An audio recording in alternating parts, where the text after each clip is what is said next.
Welcome, travelers. Before we journey back into the age of gods and heroes, I want to know something. Where in the world are you watching from? Drop your country, your city, or even the realm you wish you were watching from in the comments below. It's incredible to see how many corners of the world gather here for these stories. And if you enjoy myth, history, and the great tales that shaped civilizations, make sure to like this video and subscribe. It helps the channel more than you know and ensures you won't miss the next chapter in our saga. Now, settle in. The fire is warm, the night is quiet, and beyond the horizon, the past begins to stir. Let us return to a time before the first spear flew beneath the walls of Troy, when a single golden apple set the fate of kingdoms in motion.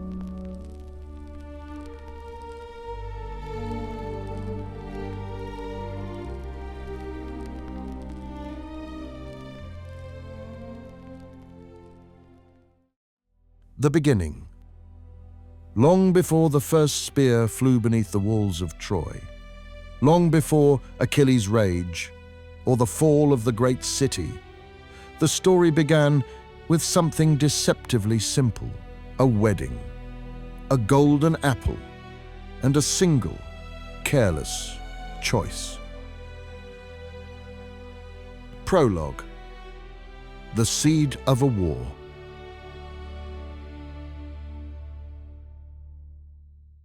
The gods, as they often did in those days, decided to celebrate themselves.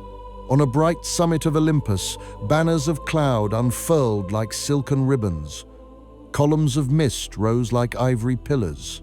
There, in a hall woven from light and storm, the immortals gathered for the marriage of Peleus and Thetis.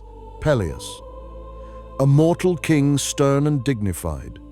Thetis, a sea nymph of the deep, her eyes the color of the distant horizon, her hair flowing like green waves. The feast glittered with ambrosia and golden cups of nectar. Lyres chimed with fragile music, laughter rolled like distant thunder. But not every god received an invitation. One was left out. Eris, goddess of discord, patroness of strife. She watched from the shadows of clouds, uninvited, unwelcomed, and she smiled that small, crooked smile of hers, like a crack opening in calm stone. With a flick of her wrist, she plucked a golden apple from the void. It shimmered with a light like molten sunset. On its skin letters burned. To the Fairest, she let it fall. The apple drifted down through the air, cutting through the laughter and music, landing with the soft tone of metal lightly touched upon marble. Every eye turned. The gods fell silent.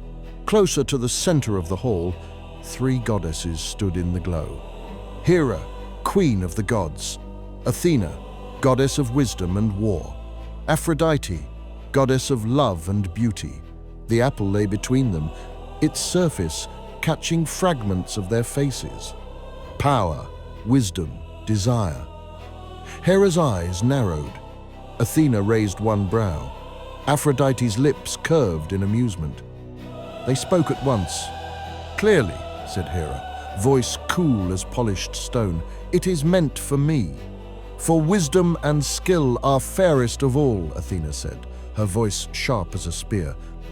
"Or perhaps," Aphrodite murmured, "it is meant for beauty itself."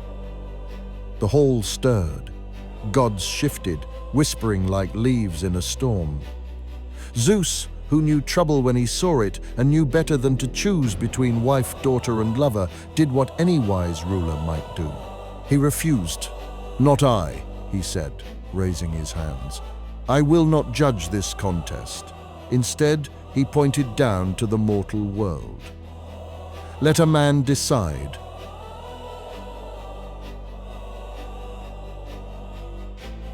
Chapter 1. The Judgment of Paris.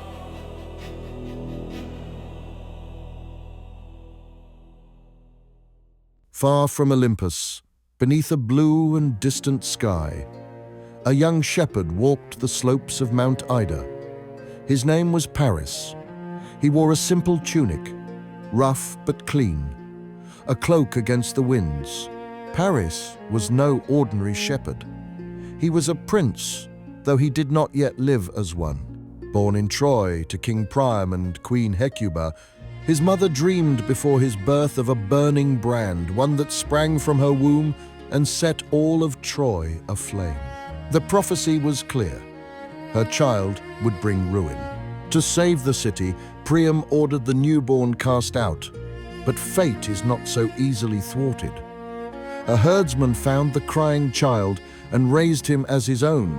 Thus Paris grew in the high pastures, strong, kind and fair of face. One day, as he walked among wildflowers, the air changed. The breeze stilled, insects hushed. A faint shining rippled across the sky. Before him stood Hermes, messenger of the gods, winged sandals touching lightly, eyes gleaming with mischief. "Paris of Troy," Hermes said, "you have been chosen." Chosen for what? To judge which of three goddesses is the fairest. Then the figures descended. Hera in royal purple and gold, Athena in gleaming armor, Aphrodite in warm, flowing light. Paris felt small. Hermes placed the golden apple in his hand. Its surface hummed with divine power. "Choose," Hermes said. "Give the apple to the fairest." "But how can I, a mortal, judge the gods?" Hera approached first. The air around her smelled faintly of incense. "Paris," she said, "choose me, and I will make you lord of vast lands. Thrones will bow to you. Kingdoms will tremble at your word." Athena stepped forward next. "Choose me," she said, "and I will grant you unmatched wisdom and victory in battle. Your name will be remembered in songs of strategists and heroes." Then Aphrodite stepped near. The world softened. The wind warmed. Flowers scented the air. Her eyes shone with playful promise. "Paris," she whispered, "choose me, and I will give you something no crown can match. The love of the most beautiful woman alive." Paris breathed. "The most beautiful? Her name is Helen," Aphrodite purred. "Queen of Sparta, Menelaus's wife. Her beauty stirs nations. Power, wisdom, glory, or love intoxicating, forbidden, radiant." He looked at Hera's severity, Athena's piercing gaze, Aphrodite's warm smile. Young, mortal, and swayed by desire, Paris gave the apple to Aphrodite. Hera's fury flickered. Athena's jaw tightened. Aphrodite smiled like sunrise. Eris laughed unseen. A choice had been made. Chapter 2. Helen of Sparta.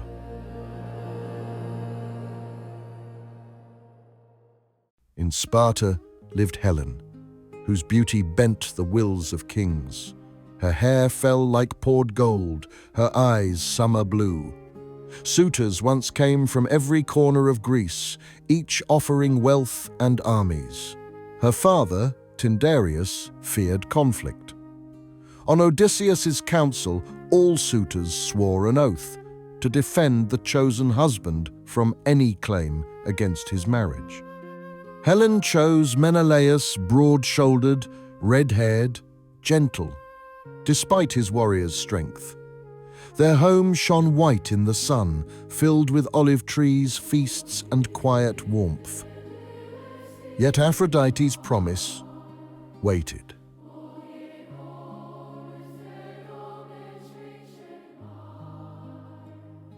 Chapter 3.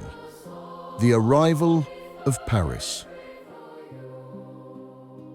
A Trojan ship approached Sparta, prow carved like a horse.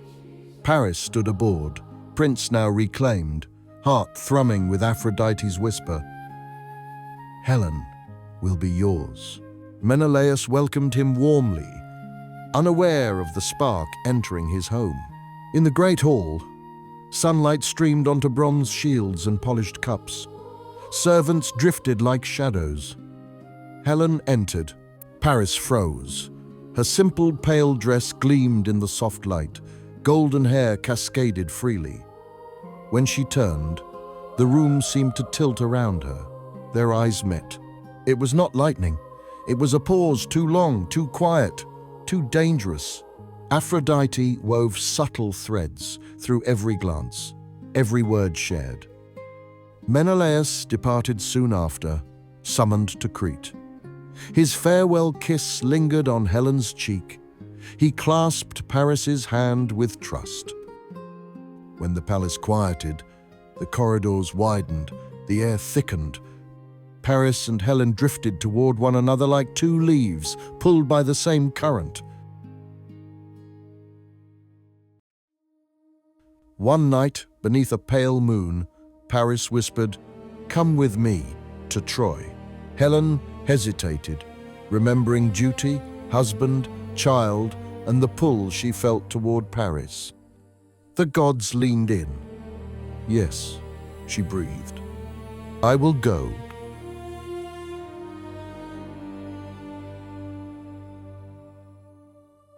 Chapter 4. The Abduction of Helen. Night cloaked Sparta as slaves carried treasures to a waiting ship. Helen walked in a hooded cloak, as if hiding from herself. At the pier, she paused, visions flashing. Burning cities, screaming men, black ships like carrion birds, walls ringed with fire. "What is it?" Paris asked. "Nothing," she murmured, pushing the omen aside. They boarded. Oars dipped into the dark water, the sail unfurled like a ghost's wing, and Sparta receded into silence, unaware its queen was gone, and that an oath sworn years ago was about to drag all Greece into war. Chapter 5. The Vow Awakens. Days later, Menelaus returned, dust on his cloak, eagerness in his eyes. He entered the palace. Something felt wrong. The air was taut, servants uneasy. "Where is your queen?" he asked. A servant trembled. "My lord, the Lady Helen. She is gone." "Gone? Where?" "She left with the Trojan guest, with Paris." The words cut him raw. Pain crashed, first betrayal, heartbreak. Then anger burned hotter. This was not only a wife stolen, this was an insult to sacred guest right, an affront before the gods. "Send messengers," Menelaus commanded, "to Mycenae." Chapter 6. The Call of Agamemnon. In Mycenae's dark palaced halls, Menelaus stood before Agamemnon, who listened with tightening jaw. "He came as a guest," Menelaus said. "I trusted him. He took my wife and fled." "Troy," Agamemnon murmured, and the name rang with threat. The city's wealth, its strategic power, this insult could not be ignored. Then came the older obligation, the oath sworn by Helen's suitors. "They swore," Agamemnon said, "to defend your marriage. Call them."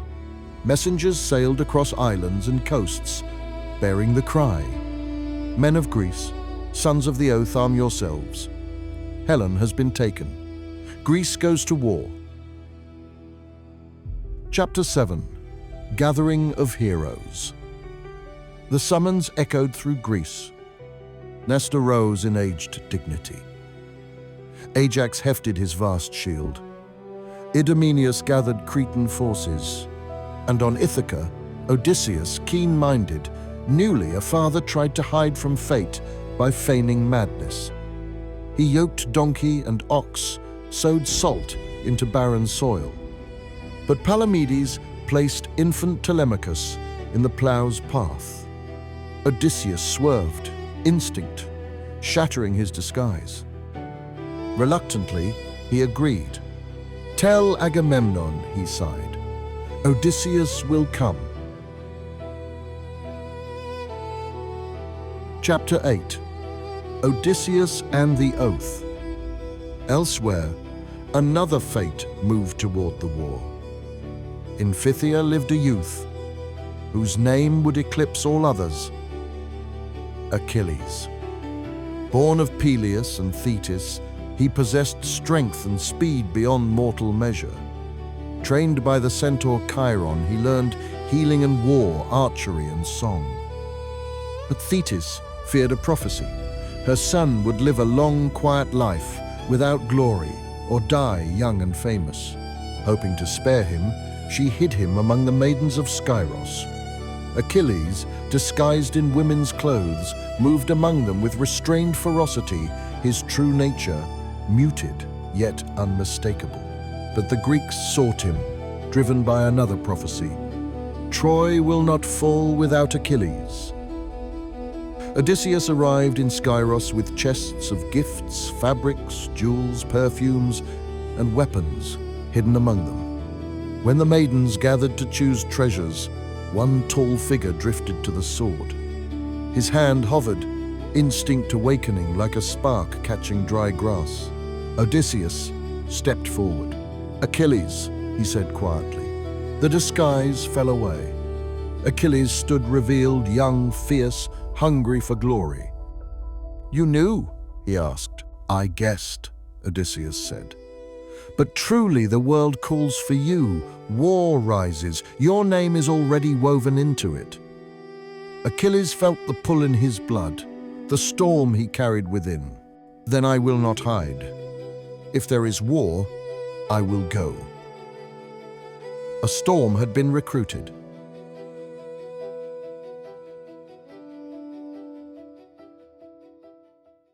Chapter 9. The Mustering at Aulis.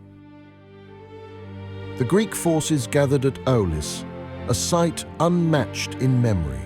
Black, proud ships lined the shore. Armor gleamed, horses stamped, smiths hammered, warriors trained. Achilles and Patroclus stood together, surveying the enormous host. "All Greece," Patroclus murmured. "And all for one woman," Achilles answered softly. But the winds refused to blow. Days stretched under still sails and fraying tempers. The sea lay flat as polished stone. Agamemnon demanded answers. Priests examined omens, and their faces tightened. "The goddess Artemis is angered," they said. "A sacred stag was slain. Only blood will appease her." "What blood?" Agamemnon asked, though he sensed the answer.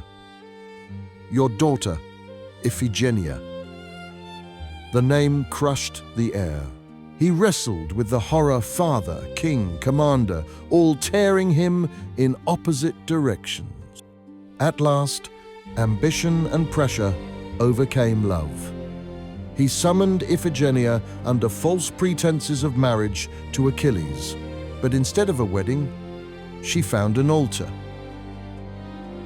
Accounts differ. Some say the blade struck, others that Artemis saved her at the last instant and left a deer in her place. Either way, the winds rose the next morning. A steady breeze filled the sails. The fleet prepared to depart. Chapter 10. The Armada set sail. The beach erupted with motion. "Raise the sail. Secure the cargo. All aboard." Warriors pushed ships into the surf. Oars churned the shallows. Hulls glided into deeper water. Achilles stood at the prow, wind in his hair, eyes fixed on destiny. Odysseus watched Greece fade behind them, thinking of Penelope and Telemachus, but hiding the ache with a half-smile. The fleet moved in magnificent formation. A dark-winged migration across the Wine. Dark sea. Days became nights in rhythmic waves. Men told stories, sharpened blades, whispered prayers. Thunder rolled afar. Perhaps only weather. Perhaps the gods shifting restlessly above. Chapter 11. First Sight of Troy. At dawn one day, the lookout cried, "Land!"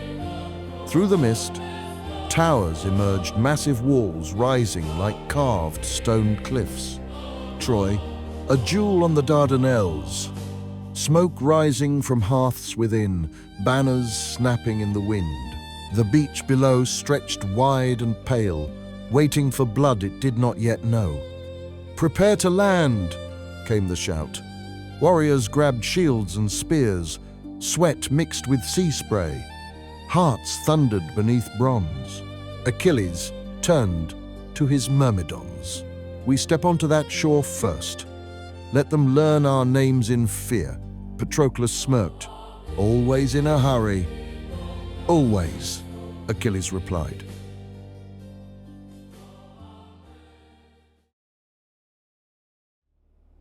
Chapter 12. The First Landing. The ships struck shore with a heavy crash. Ramps dropped. Warriors poured through the surf, spears raised. Trojans met them with braced shields and flashing spears. Alarm bells rang from the walls. Achilles hit the sand like a spear hurled by a god. Water splashed as he stormed forward, shield in one hand, spear in the other. The Myrmidons followed, a black tide behind him. He met a massive Trojan warrior, first sidestepped, deflected, struck, bronze pierced beneath the chin.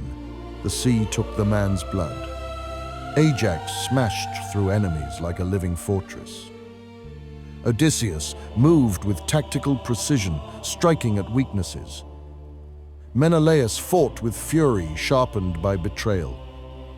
Arrows darkened the air. Swords clashed. Voices cried. The sea roared beneath it, all unchanged, uncaring. Achilles carved through the Trojan flank. A commander fell. The Trojan line wavered. A horn signaled retreat. By noon, the beach belonged to the Greeks. They fortified the shore stakes driven, walls raised, fires lit. From Troy's battlements, Priam watched with old sorrow. Helen stood perhaps beside him, witness to the storm she had not meant to ignite. Nestor murmured, "Wars like this don't end in days. They end in years."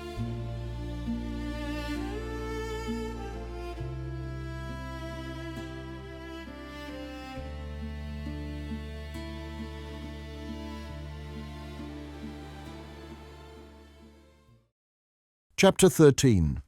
Years of Stalemate. The first landing was only the beginning. Years blurred into one another, raids, counter-raids, victories, and losses. Achilles led fierce night assaults, storming villages, taking spoils and captives. Among them was Briseis, who would later divide the Greek camp. Men woke breath, steaming in cold dawns, ate rough bread and meat, trained with blunted spears, repaired armor, sharpened bronze. Nights glowed with small fires and large stories. Trojans fought back, led by rising champions, noble Aeneas, fierce Sarpedon, and above all, Hector Troy's shield. He fought for city and family, armor shining like a star. Neither side gained decisive ground. A deadly rhythm settled. Greeks on the shore, Trojans behind the walls, both waiting for the moment that would break the balance.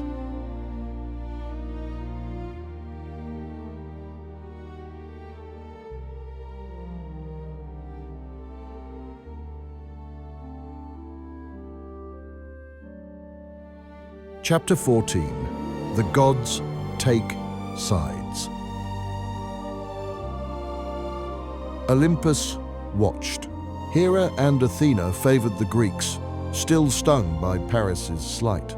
Aphrodite sheltered Paris. Apollo defended Troy. Zeus tried to remain neutral, weighing fates, nudging threads. The war twisted into divine theatre. Lightning on clear days, sudden fogs, unnatural terror in a warrior's chest, arrows guided by invisible hands. The line between mortal and divine blurred.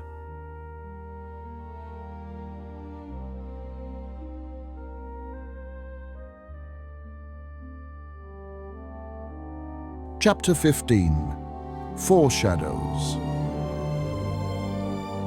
Calchas stared long into the flames. He saw shadows marching, ships burning, Achilles' name stitched through every future. He knew the war hinged on that one blazing soul. Achilles felt it too, in quiet ways standing barefoot at the sea's edge, waves licking his ankles, Troy's dark outline calling to him like destiny.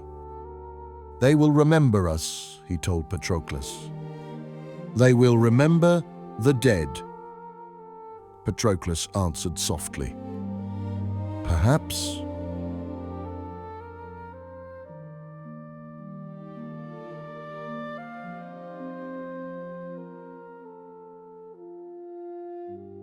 Closing chapter.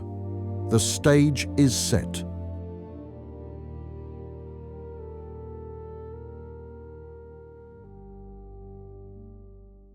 The first act of war settled into place. The causes lay clear now.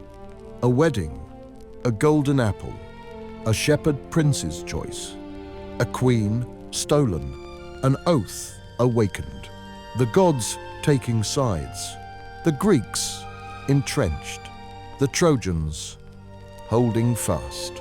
Night fires flickered in the Greek camp, constellations fallen to earth. Men slept in armor, dreams thick with fear and desire. Inside Troy, mothers hushed frightened children, lovers whispered in the shadows. Priam touched the cold stone of his walls, praying they would hold. Helen hung between worlds, not merely a woman, but a spark that lit this inferno. Soon, the war would find its terrible voice. Achilles' anger, a stolen prize, a quarrel that would shake the Greek camp. But that belonged to the next telling. For now, the stage was set, the players assembled, the lines of fate drawn taut. The gods leaned forward, the poets sharpened their tongues.